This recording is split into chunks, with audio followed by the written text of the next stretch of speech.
شیر شاہ سوری نے صرف 6 سال حکومت کی تھی، 6 سال. وہ سارے ہندوستان کو پوری دنیا میں یوں کور کرتے تھے. اس کا نام تھا فرید خان، نام اصل تھا فرید خان. اور سہسرام بہار میں چھوٹی سی جگہ تھی جہاں یہ پیدا ہوا تھا. اور سپاہی بھرتی ہوا تھا بابر کی فوج میں سپاہی بھرتی ہوئی. تو ایک دن کھانے پر بیٹھے تھے، بابر بھی بیٹھے.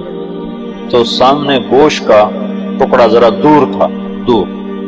تو شیر شاہ سوری نے خنجر نکالا اور اس ٹکڑے کو یوں خنجر پیوست کر کے اس کو یوں اٹھایا اور اٹھا کر اپنے سامنے رکھا. تو بابر یہ سارا دیکھ رہا تھا. تو اس نے بعد میں اٹھ کر کہا یہ نوجوان میں مجھے خوب اقتدار کی نظر آ رہی، یہ مجھے خطرہ نظر آ رہا ہے، اس پر نظر رکھی جائے. صرف اتنی بات سوچنے کا اس پر نظر رکھی. اور وہ نظر کیا رکھتے، تقدیر اس کے حق میں آ چکی تھی. وہ اللہ تعالیٰ نے اس کو اقتدار دیا، حکومت. صرف 6 سال کی حکومت میں اس نے ہندوستان کو پوری دنیا سے یوں اونچا کر دیا. کیونکہ ہمایوں کو جب شکست ہوئی، شیر شاہ سوری نے اسے شکست دی.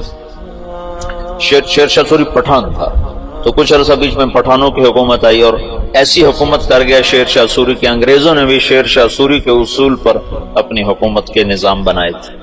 ایسی خوبصورت حکومت کر کے گیا شیر شاہ سوری. اور بالکل غریب سا تھا، ایک سپاہی سے اللہ تعالیٰ نے اس کو یہ صوبہ بہار میں یہ پیدا ہوا تھا. تو اس نے بڑے چکر سے حکومت حاصل کی. اس نے اپنا ایک جتھا بنا لیا. تو اب اس کو ضرورت تھی کوئی شہر میرے قبضے میں ہو. تو اس نے وہاں بہار کے ہندو راجا سے کہا کہ مہاراج میں مغلوں سے لڑنے جا رہا ہوں، میرے پاس ہے خزانہ بہت سارا، میں چاہتا ہوں آپ کے پاس امانت رکھ دوں، جب میں آؤں گا تو آپ سے لے لوں گا. وہ ہندو مہاراج تو جو تھا وہ تو الٹی چھلانگیں لگانے لگا. کہا جی میرے پاس 500 صندوق ہے شرفیوں کے بھرے ہوئے. وہ 5 بھی ہوتے تو پورے ہندوستان کا خرچہ کافی تھا. جب اس نے کہا 500 تو اس کی تو رال ٹپک پڑے. ان کا مہاراج میرے جیسا دیانتدار تمہیں پورے ہندوستان میں نہیں ملے گا، تم لے آؤ، میں بڑی حفاظت کروں گا، جب تم آ جاؤ گے تو تمہیں دوں گا، تم مر گئے تمہاری اولاد کو دوں گا. ان کا بس مہاراج میں یہی چاہتا ہوں. اس نے اس میں سپاہی چھپا دی، ہر صندوق میں سپاہی چھپا دی،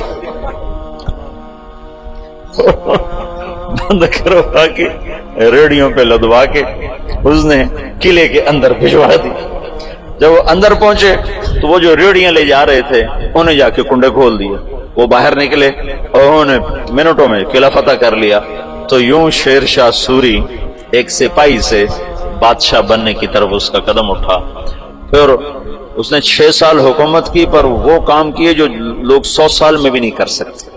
میرے گاؤں کے آگے جو سڑک ہے اب پکی ہے، یہ شیر شاہ سوری نے بنوائی تھی.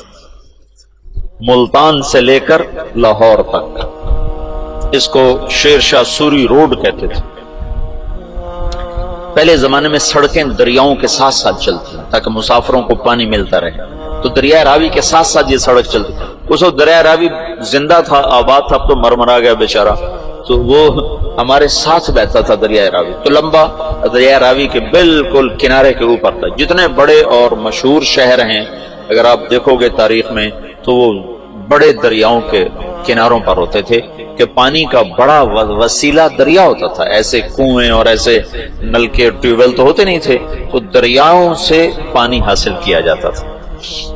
تو شیر شاہ سوری نے ہمایوں کو شکست دی تو یہ وہاں سے بھاگا اور عمر کوٹ، یہ جو سندھ میں ہے عمر کوٹ، یہاں پہنچا تھا. تو یہاں اکبر پیدا ہوا. پھر ہمایوں نے اس کو بیوی کے ساتھ کابل بھیج دیا، خود وہ ایران چلا گیا، ہجرت کر گیا. پھر ایران سے شیعہ بادشاہ کی مدد سے